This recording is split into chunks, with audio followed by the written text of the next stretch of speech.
Salve fratres, welcome back into the jungle of Protestantism. Akhirnya saya mulai menemukan dua sisi dari mata uang Protestantisme. Dengan tanggapan terbaru dari Rudi Layar Teologi, maka saya bisa merangkum, dan sekarang saya mau menjelaskan kepada netizen saya, follower saya, terutama untuk yang beragama Katolik ya. Ada satu hal penting yang perlu kita sadari bersama. Dua wajah, satu ancaman. Dua wajah, satu ancaman. Saya minta izin ya untuk meminjam nama Rudi dan Deki sebagai potret bahaya laten Protestantisme. Pegangannya. Sekali lagi, dua wajah, satu ancaman. Rudi Layar Teologi dan Pendeta Deki Gadas itu sebagai model dari potret bahaya laten Protestantisme, terutama bagi gereja yang satu, kudus, Katolik dan Apostolik, gereja Katolik. Ada apa? Ada ungkapan begini, ada ungkapan yang diatribusi ke Santo Thomas, tapi banyak orang mengatakan bukan Santo Thomas, Santo Agustinus. Mereka mengatakan itu bukan persis dari Santo Agustinus, tapi parafrase. The truth is like a lion. You don't have to defend it. Let it loose. It will defend itself. Kebenaran itu seperti seekor singa, laksana seekor singa. Anda tidak perlu membela dia. Lepaskan saja dan dia akan mempertahankan diri sendiri. Ya, kalau kita pakai analogi di timur ini kayak apa ya? Kebenaran itu seperti aus metan, ya, aus metan. Tidak perlu dipertahankan, mufetin, ya. Dia akan mempertahankan dirinya sendiri. Si aus metan ini akan mempertahankan diri sendiri. Orang timur di sini angkat tangan. Nah, saudara-saudariku, dalam lanskap polemik kontemporer antara Katolik dan Protestan, ingat polemik ya, antara Katolik dan Protestan, muncul dua figur yang menjadi sorotan akhir-akhir ini, Rudi dan Deki. Mereka tidak hanya berbeda secara retoris, tetapi mewakili dua bentuk ekstrim dari kecenderungan yang sama. Kecenderungan yang mengancam integritas Katolik, universalitas dari dua arah, relativisme dan fundamentalisme. Mereka ini adalah dua wajah post-reformasi, dua ekstrim yang lahir dari penolakan terhadap satu tubuh mistik Kristus yang dijaga dalam tradisi, magisterium, dan sakramen gereja Katolik. Di satu sisi, kita berhadapan dengan dekonstruksi iman. Di sisi lain, radikalisasi teks. Jadi ada dekonstruksi iman di satu sisi dan radikalisasi teks di satu sisi. Seperti bukan madu dan racun, yaitu racun sianida dengan racun potas. Sianida dan potas sama-sama berbahaya. Oke. Jadi tujuan saya merekam video ini dan omong-omong sendirian di sini, omong-omong doang di sini adalah peta navigasi intelektual dan spiritual untuk mengenali keduanya, model keduanya. Bukan agar kita ketakutan, tapi agar kita tetap sadar, aware, berjaga-jagalah. Sebab singa tidak perlu dibela, cukup dilepaskan dan ia akan menunjukkan the roaring lion, the lion. Dia akan menunjukkan kekuatannya. Mari kita bongkar vamonos. Poin yang pertama. Rudi adalah terminal Protestantisme. Ingat terminal kan? Kita jalan-jalan menuju Kupang Atambuapi, masuknya ke terminal. Rudi adalah terminal Protestantisme. Dari reformasi ke relativisme. Rudi adalah tipe yang berangkat dari teks, tapi sampai ke kehampaan. Dia menolak Tritunggal, menolak keilahian Kristus, dan merekonstruksi kitab suci sebagai produk budaya manusia semata. Dia tidak sekedar non-Katolik, dia adalah pasca Kristen, post-Christianity. Karakteristik epistemologis ciri-ciri bagaimana dia mencapai pengetahuannya ini, karakteristik epistemologisnya. Relativisme hermeneutik, kebenaran adalah produk pembacaan, bukan realitas objektif. Jadi kebenaran bagi dia ini adalah relativisme hermeneutis, tergantung dari kamu membaca dan menafsir, bukan ada sesuatu yang objektif yang harus disesuaikan, intelek kita harus menyesuaikan dengan dia. Tapi kau baca dan tafsir seperti apa, terserah relativisme hermeneutik. Yang kedua, historisisme radikal, terlalu lihat sejarah sebagai ini, terlalu mengagung-agungkan sejarah lah, begitu. Historisisme radikal, bahasa sederhananya begitu. Wahyu direduksi menjadi ekspresi zamannya. Wahyu ini hanya ekspresi zaman itu. Kemudian anti dogma, ini jelas anti dogma. Dogma adalah represi naratif terhadap keragaman makna. Nah, kenapa ini berbahaya bagi kita orang Katolik dan iman yang satu, Kudus, Katolik dan Apostolik? Mengikis realitas objektif dari wahyu. Seolah-olah wahyu itu tong kosong nyaring bunyinya. Mengikis realitas objektif wahyu, mengganti pribadi Allah dengan ide atau gagasan atau konsep tentang Allah. Jadi tidak ada sesuatu yang namanya Allah, atau sesuatu yang Allah itu hanya sekedar gagasan manusia. Hanya kan diantara kamu yang tentu percaya seperti itu, bahwa Allah itu tidak seperti Patris Allegro yang ada di sebuah tempat. Maksudnya dia real ada, dia tidak nyata ada, tidak objektif, tergantung saya tafsir seperti apa. Mengganti pribadi Allah dengan ide tentang Allah. Kemudian menyusupkan skeptis, ragu-ragu dalam jubah akademik atau spiritualitas semu. Jubah skeptisisme dimasukkan dengan jubah akademik, pakai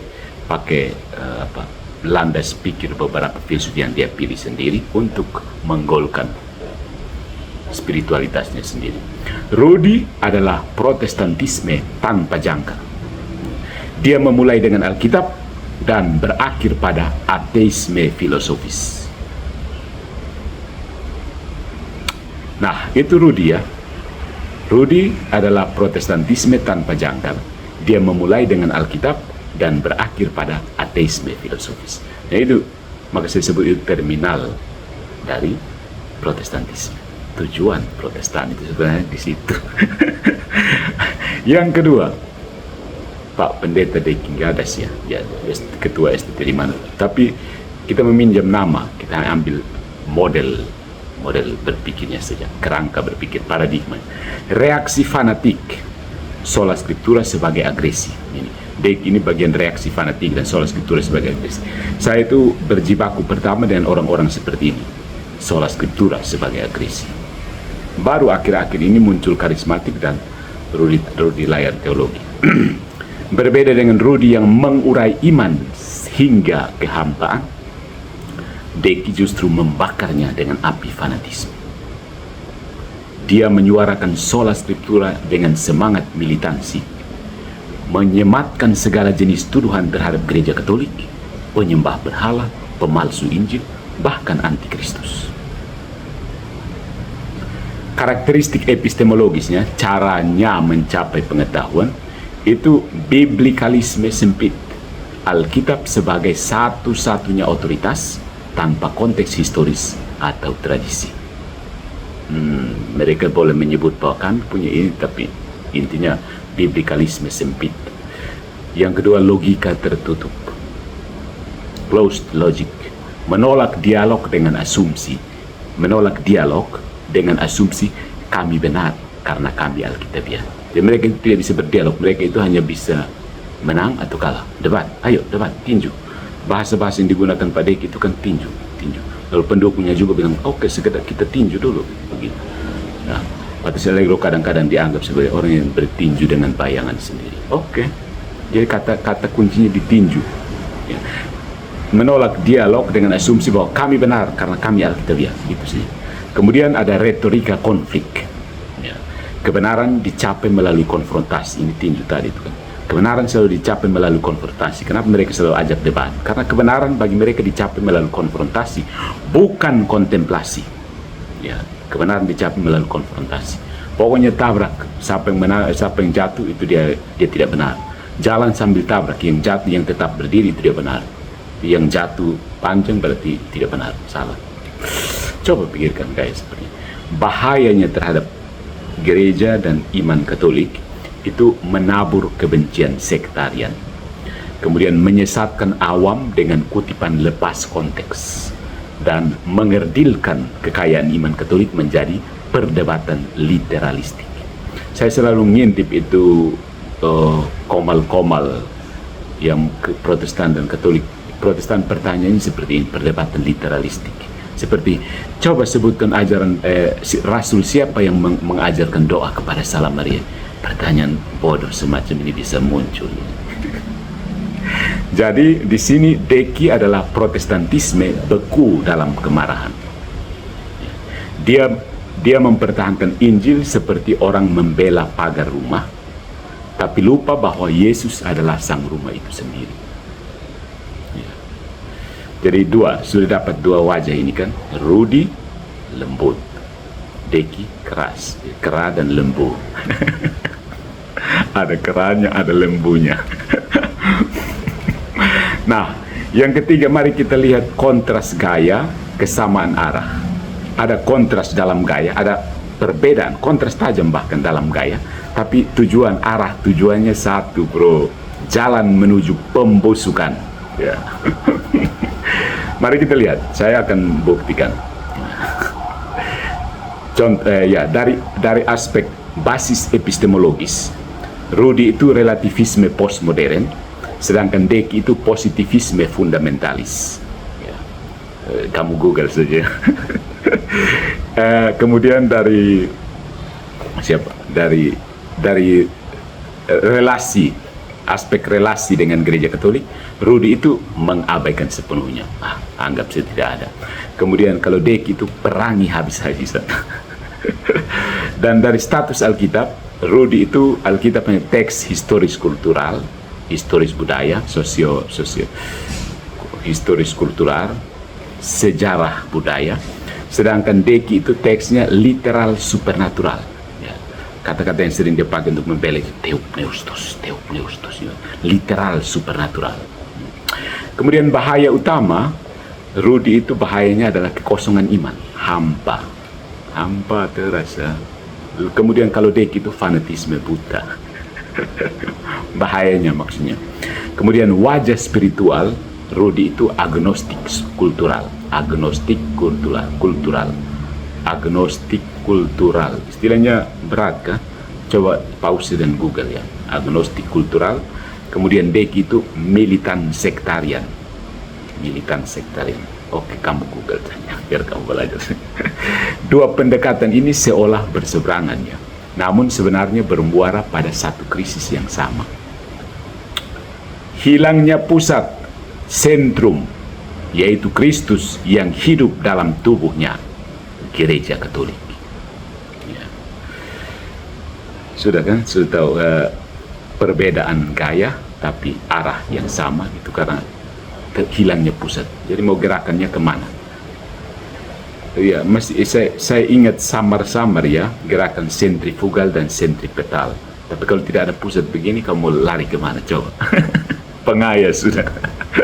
Nah, yang keempat, mari kita lihat akar dari segalanya. Itu adalah fragmentasi otoritas. Akar dari segalanya ini. Keduanya ini adalah buah yang berbeda dari pohon yang sama. Sola Scriptura, bro. Buah yang berbeda dari pohon sola scriptura. Rudi menginterogasi teks hingga kehilangan makna.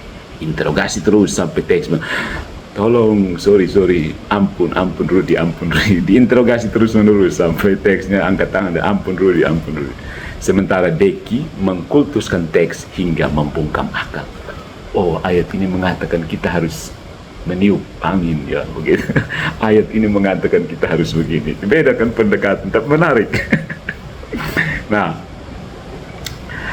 iya. Jadi Rudy menginterogasi teks hingga kehilangan makna, sementara Deki mengkultuskan teks hingga membungkam akal. Dan mengapa ini penting bagi kita umat Katolik? Karena di tengah kebingungan zaman, umat yang tidak dibina seperti adik saya, bisa tergoda oleh argumentasi akademik kosong yang ditawarkan Rudy, atau terprovokasi oleh semangat kebencian berbungkus kesalehan ala Deki. Ya, dua bahaya ini. Bisa tergoda oleh argumentasi akademik kosong yang ditawarkan Rudy, atau terprovokasi oleh semangat kebencian terbungkus kesalehan ala Deki. Nah, apa reaksi kita ya, di tengah kebingungan digital ini? Singa tidak perlu dibela. Singa tidak perlu dibela, tapi harus dikenal mana singanya. Begitu. Di tengah kebingungan digital ini, kita harus kenal mana yang singa. Kita tidak perlu membela Tuhan seperti pengacara membela terdakwa. Kita hanya perlu mengenal Dia dalam sakramen, dalam tradisi, dalam hidup umat kudusnya. Iman Katolik bukan opini, melainkan partisipasi dalam realitas ilahi. Dan gereja tidak dibangun oleh tafsir, tetapi oleh inkarnasi.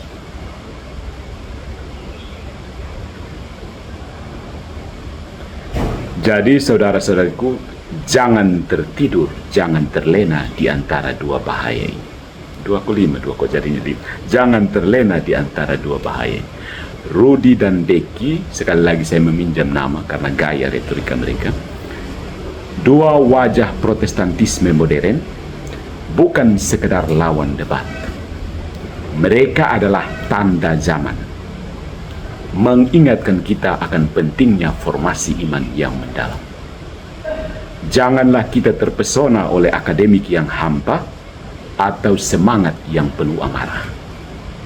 Sebab iman Katolik bukan soal argumen kuat atau emosi tinggi, tapi tentang kebenaran yang tinggal dan berdiam dalam gereja dan telah bertahan lebih dari 2 milenium, bukan karena dibela, tapi karena kebenaran tak bisa dikalahkan. Kebenaran tak bisa dikalahkan. Singa kebenaran tak butuh pedang, dia hanya perlu dilepas. Dan dunia akan melihat kebenaran itu bukan ide, melainkan pribadi, Yesus Kristus yang hidup dalam gerejanya. Deus vult, Dominus vobiscum. Welcome back. Follow for more into the jungle of Protestantism. Kita masuk ke hutan supaya lepas singa di dalam.